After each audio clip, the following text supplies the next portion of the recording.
Hey there, I'm Sammy from Binance. If you're ready to unlock all the features Binance has to offer, you'll need to verify your account by completing KYC, Know Your Customer. Don't worry, it's quick and easy, and I'll guide you through it step by step. First, log into your Binance account and head to the top right corner where your profile icon is.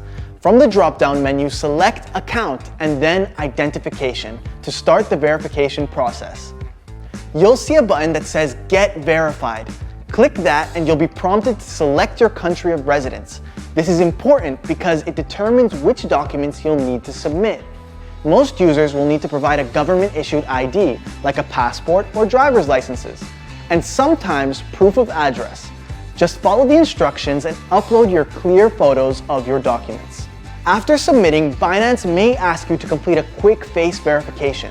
You'll need to use your webcam or phone camera to scan your face, which helps ensure you're the one completing the verification. Please enable camera access on your device. Next, Binance will ask for some personal details, like your full name, nationality, date of birth, and address. Make sure the information matches what's on your ID documents. Once you've submitted everything, Binance will review your documents. This usually takes a few minutes, depending on traffic. You'll get a notification once your account is verified. And that's it! After completing KYC, you'll have a full access to Binance features, like higher withdrawal limits, fiat deposits, and more. If you run into any issues, Binance's 24/7 customer support team is always here to help.